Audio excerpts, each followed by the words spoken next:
किसी भी अष्टमी तिथि को 12 महीने में शुक्ल पक्ष कृष्ण पक्ष की अष्टमी तिथि पड़ती है। यदि किसी भी अष्टमी तिथि को अगर किसी ने नियम बनाया 5 अष्टमी का, 8 अष्टमी का, 7 अष्टमी का, एक कनेर का पुष्प शिवजी के शिवलिंग को समर्पित करना, अशोक सुंदरी के स्पर्श करना, और जो जलाधारी होती है, जैसे ये शिवलिंग है, ये जलाधारी है, तो पहले शिवलिंग पर स्पर्श,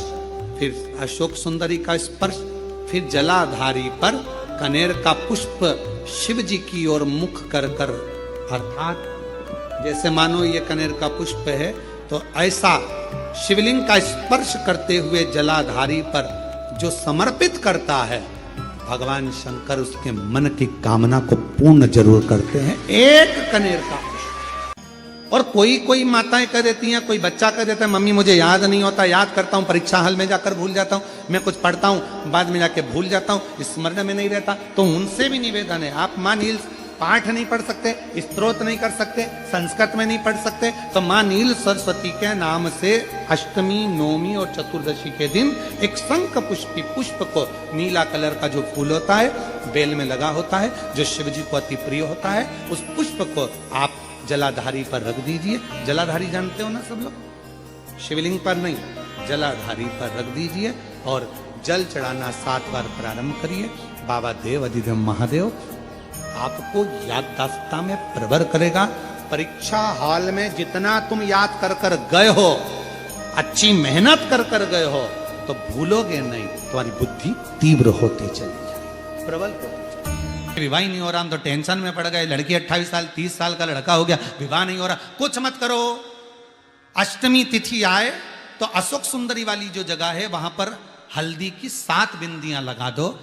लड़का लड़की का हाथ उस बिंदी पर रखवा दो, उसका नाम गोत्र बोलो, उसी हल्दी में उसके हाथ पीला करवा दो, और पीपल के पेड़ पर उस हाथ के 5 छापे पड़वा दो। 3 महीने में विवाह पक्का हो जाता है महाराज। अष्टमी तिथि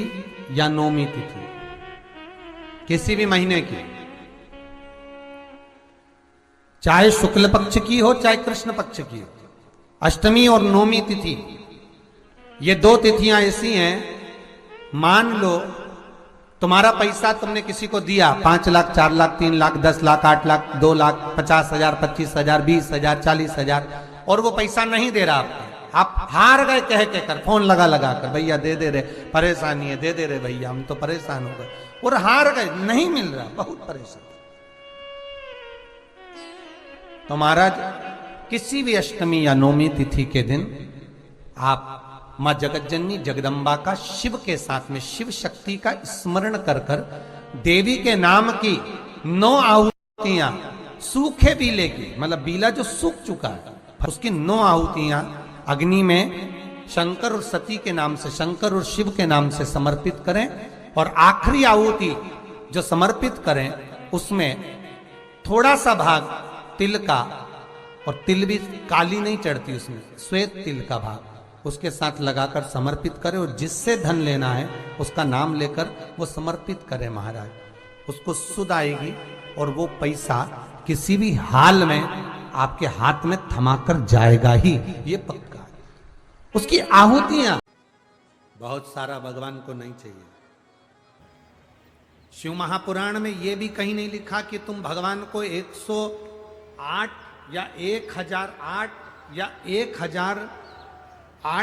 बेलपत्र समर्पित करोगे तो शिव जी प्रसन्न हो जाएंगे। शिव महापुराण की कथा तो यहां तक कहती है, एक बेलपत्र की पत्ती को आप अगर बीच में से, ये एक बड़ी पत्ती, उसके बीच में 2 पत्ती, और 2 पत्ती के बीच में जो गैप है, बीच पत्ती में, इस पत्ती और 2 पत्ती के बीच में जो जगह है, अगर आप इस पत्ती को यहां से स्पर्श कर कर, इस पत्ती को यहां से स्पर्श कर कर शंकर भगवान के शिवलिंग पर अगर आप श्री शिवाय नमस्तुभ्यम कहकर, पंचाक्षर मंत्र नमः शिवाय कहकर, षडाक्षर मंत्र ओम नमः शिवाय कहकर यदि शंकर के शिवलिंग पर समर्पित करते हो तो वो 108 बेलपत्र का काम कर जाती है। पकड़ने का स्थान देखिए,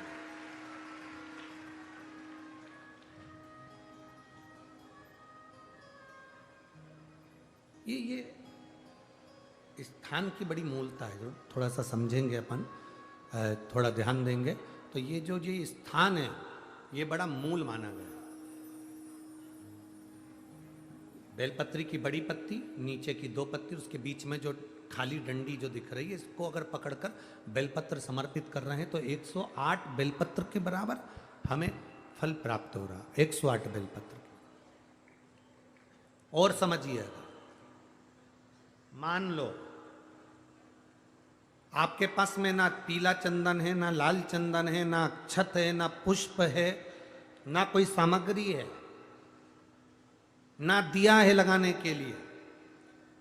शंकर जी के मंदिर में लोटा भर के जल लेकर गए हो, आज तुम्हारे पास में हो सकता है जल भी नहीं है,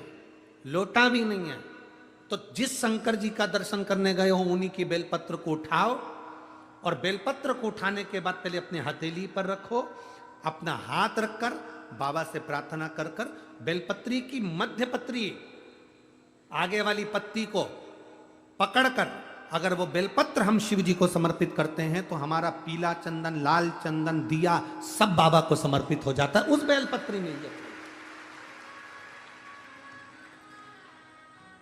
एक बेलपत्री का सुख हमारे जीवन का एक आनंद दे देता है। हम तो यहां तक कहेंगे, अगर कभी जिंदगी में तुम्हें लगे कि गुरुजी मेरा पैसा फंस गया, नहीं मिल रहा है, या मेरा पैसा अटक गया, नहीं मिल रहा, या मेरा घर में धन नहीं है, बहुत तकलीफ की जिंदगी चल रही है, आप ये बेलपत्री का जो 2 पत्ती है ना, ये 2 पत्ती इस जगह से पकड़कर, आपको लग रहा है कि पैसा नहीं है, काम बहुत बड़ा अड़ा है, बेटे की शादी, बेटी की शादी, या मकान या दुकान, कोई काम अड़ गया, ये 2 बेलपत्री की पत्तियों को पकड़कर अपनी कामना कर कर शिव जी को समर्पित करो और 1 लोटा जल बाबा को चढ़ाना प्रारंभ करो। 20 से 22 दिन इंतजार करना, मेरा बाबा हाथ पकड़कर कुबेर भंडारी भंडार जरूर भरेगा।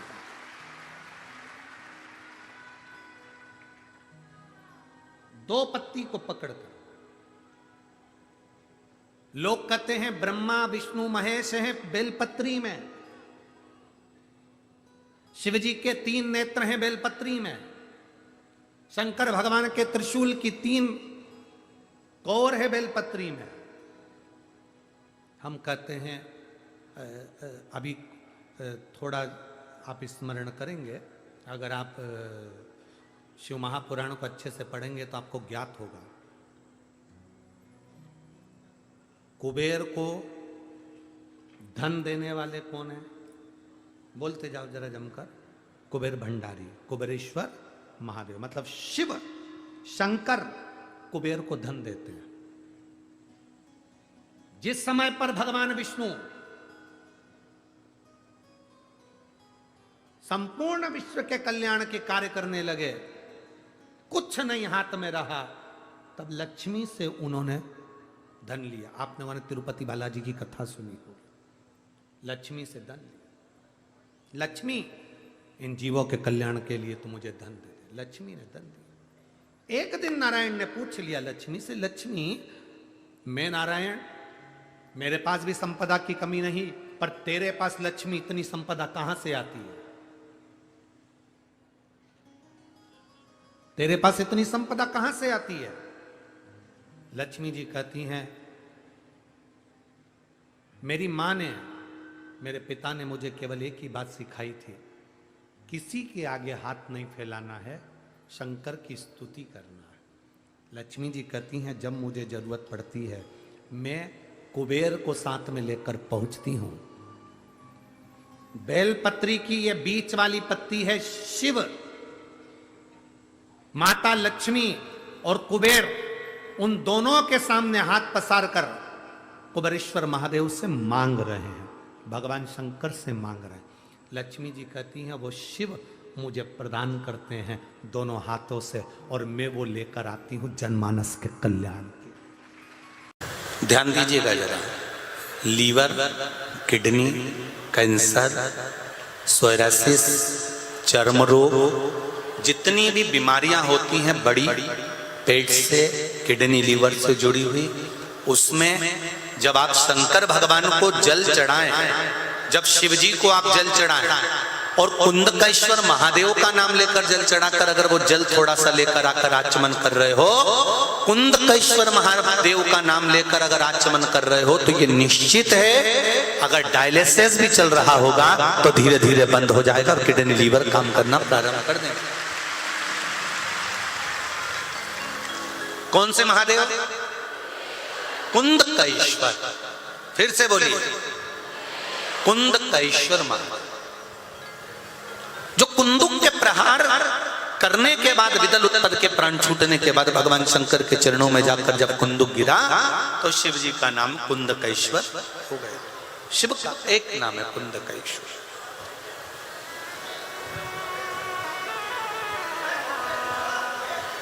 एक बात और ध्यान रखिए, जब प्रयास करना, प्रैक्टिकल भी करना, ठीक है? और प्रैक्टिकल जरूर करा करो। प्रैक्टिकल करने में कभी पीछे नहीं हटना। कहीं सीओर वाला महाराज झूठ तो नहीं बोल गया, इसलिए प्रैक्टिकल तो कर लिया। प्रैक्टिकल करने में बिल्कुल पीछे मत हटो तुम तो। जब कभी पेट में बहुत तेज एकदम दर्द उठ जाए, बहुत दर्द उठ जाए,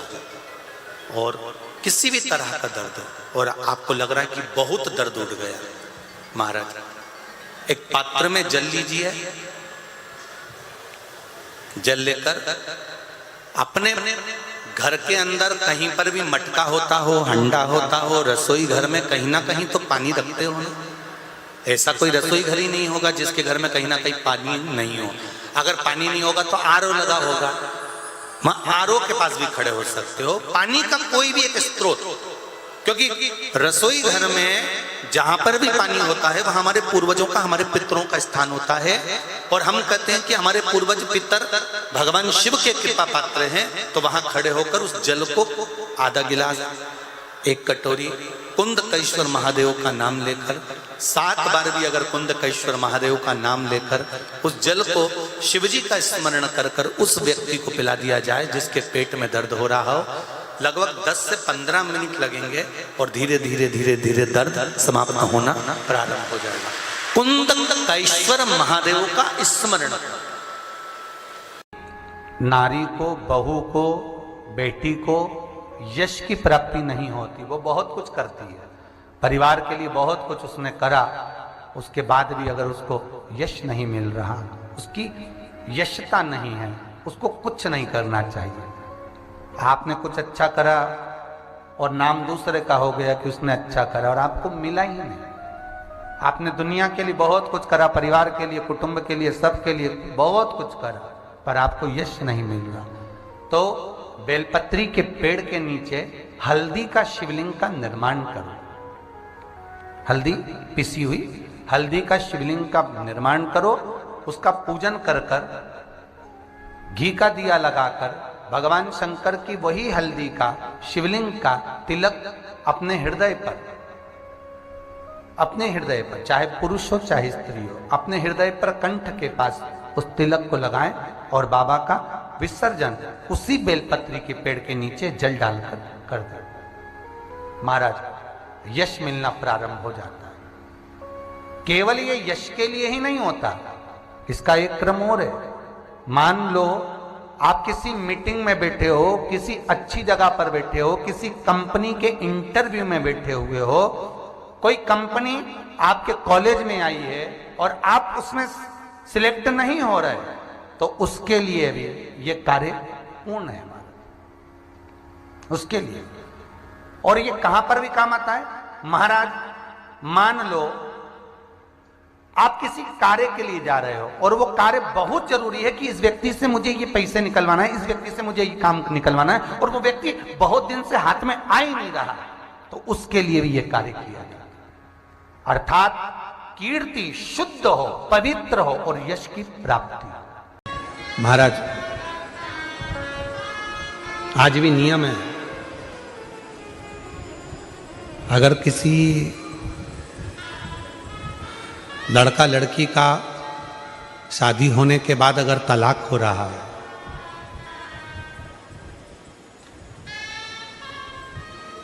लड़की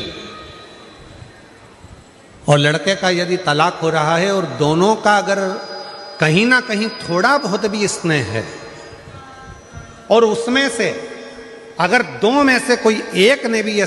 ठान लिया कि मुझे तलाक नहीं चाहिए, मेरी धर्मपत्नी के साथ मुझे रहना है, या पत्नी ने ठान लिया कि मुझे मेरे पति के साथ रहना है, मुझे तलाक नहीं चाहिए, और पति तलाक लेना चाहता है किसी परिस्त्री के चक्कर में, किसी दूसरे के कहने पर, परिवार के कहने पर, या लड़की तलाक लेना चाहती है किसी दूसरे के चक्कर में, किसी परिवार के कहने पर या किसी अन्य व्यक्ति के कहने पर, और वो नहीं चाहता कि तलाक हो, लड़की नहीं चाहती कि तलाक हो, तो आज भी एक नियम है महाराज जी, आप अगर कर कर देखेंगे आके, अगर कोई परिचित में अगर किसी का तलाक हो रहा है, छूट रहा है, संबंध खत्म हो रहा है, तो आज भी महाराज श्री हरि और हर इन दोनों का साझा कर कर यदि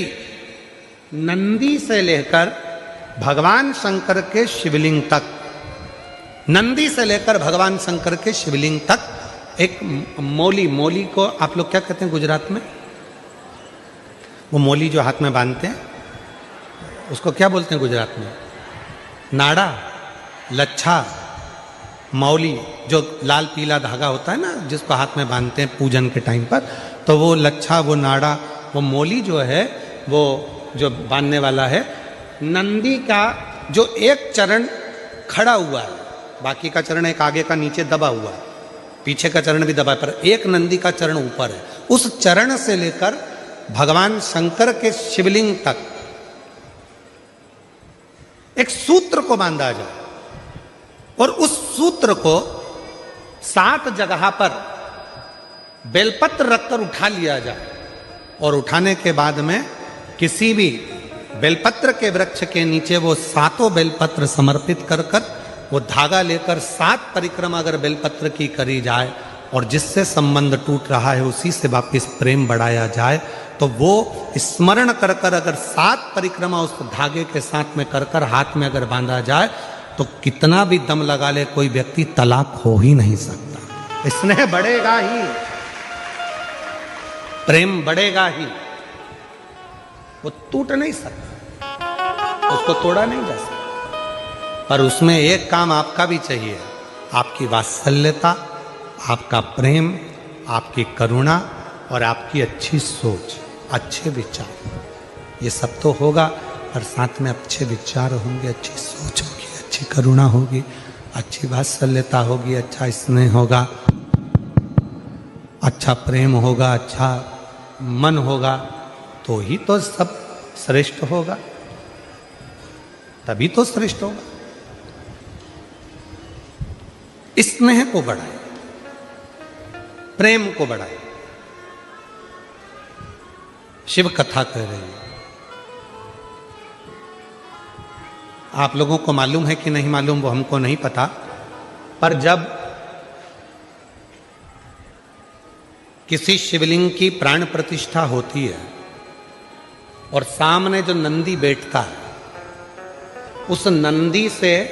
शिवलिंग तक एक सूत्र जमीन के अंदर दबाया जाता है,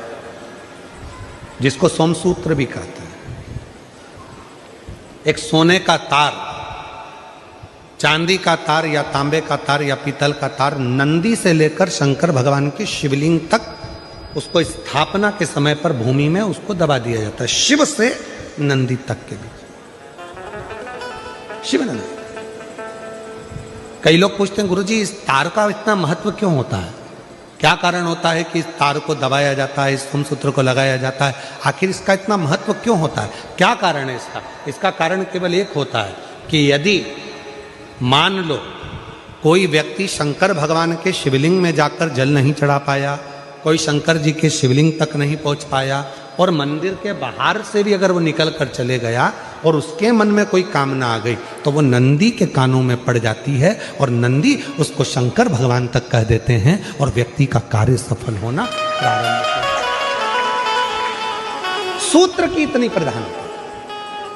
सूत्र की इतनी महत्वता। बोल बम का नारा है, जम के बोलो जरा, बोल बम का नारा है, श्री शिवाय उस सूत्र का इतना महत्व है। अगर किसी कामना के वश अगर हम दीप लगा रहे हैं या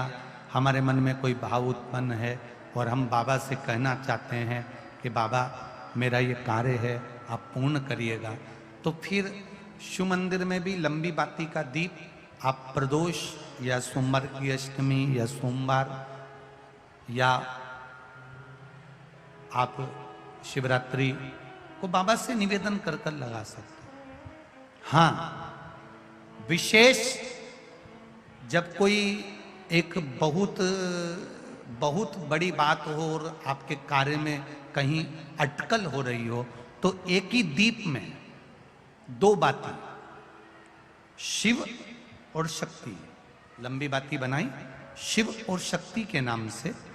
दो बाती एक साथ एक दीप में भी लगा सकते हैं। पर कब? जब विशेष कोई आपका कार्य हो और वो अटक रहा हो, विशेष कोई कार्य, और आप बाबा से प्रार्थना कर रहे हो, तो दो बाती का भी प्रयोग आप कर सकते हो। ऐसे शिव तत्व को जान